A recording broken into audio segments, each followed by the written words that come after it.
ফ্যাসিবাদী সরকারের সময় আমাদের দাবি ছিল বিদেশিদের সাথে যে চুক্তিগুলো করা হবে সেই চুক্তি জনসম্মুখে উন্মোচন করতে হবে, সংসদে আলোচনা করতে হবে এবং দেশ বিরোধী চুক্তি সেই চুক্তি বাতিল করতে হবে।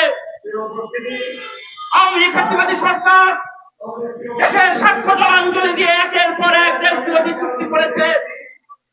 হাজার হাজার যুবক তরুণদের প্রাণের বিনিময়ে একটা গণঅভ্যুত্থানের পর যে সরকার গঠিত হয়েছিল, আমরা সেই সরকারের কাছে দাবি করেছিলাম যে বিদেশিদের সাথে যে দেশ বিরোধী চুক্তি সেই চুক্তি বাতিল করা হোক এবং আমাদের এই চুক্তিগুলো উন্মুক্ত করা হোক।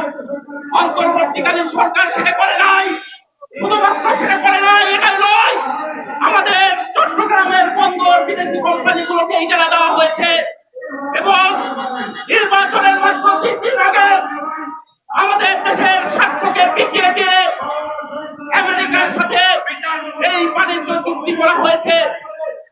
আমেরিকা কি সেটা আমাদের বলার আগে অপেক্ষা রাখে না।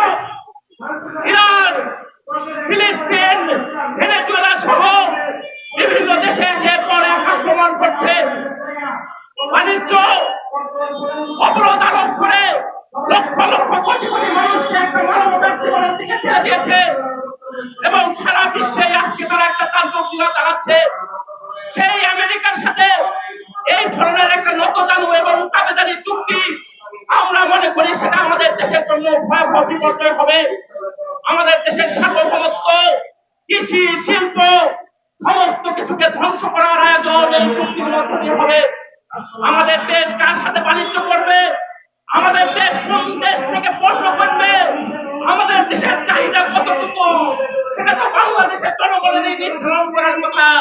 অথচ এই চুক্তি করার মধ্য দিয়ে এই সমস্ত কিছু একটা দ্বিপাক্ষিক চুক্তির মধ্যে দিয়ে আমেরিকার কাছে আমরা সেখানে আমরা কি করবো না করবো সেটা নির্ধারিত হবে। আমাদের দেশের ব্যবসায়ীরা, ওই যে গার্মেন্টস ব্যবসায়ীরা, পোশাক ব্যবসায়ীরা যখন আরোপ করেছিল আমেরিকা, তখন তারা একটা সমঝোতার জন্য এই চুক্তি করেছিল। অল্প কিছু ব্যবসায়ীদের সাথে চুক্তি করা হয়েছিল।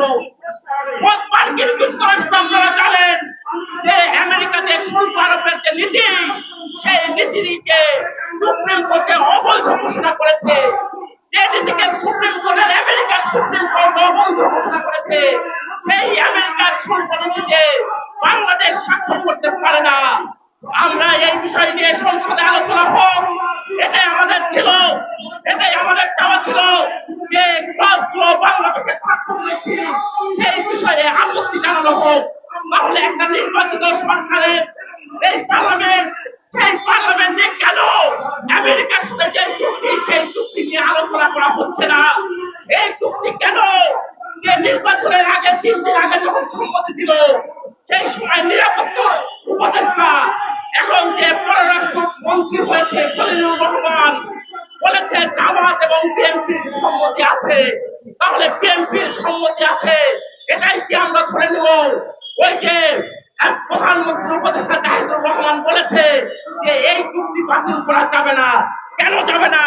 দেশ বিরোধী যদি হয়, জনগণের স্বার্থের বিরুদ্ধে যদি হয়, তাহলে সেই চুক্তি কেন বাতিল করা যাবে না?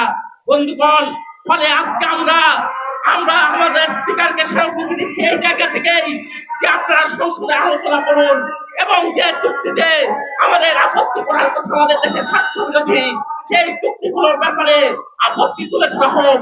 এটাই আমাদের চাওয়া। এই চাওয়া থেকে আমরা স্বীকৃতি দিচ্ছি।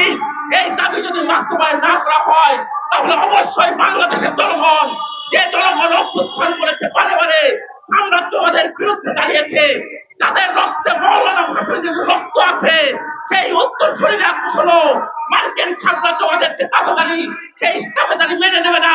সেই লড়াই আমাদের চলবে। সেই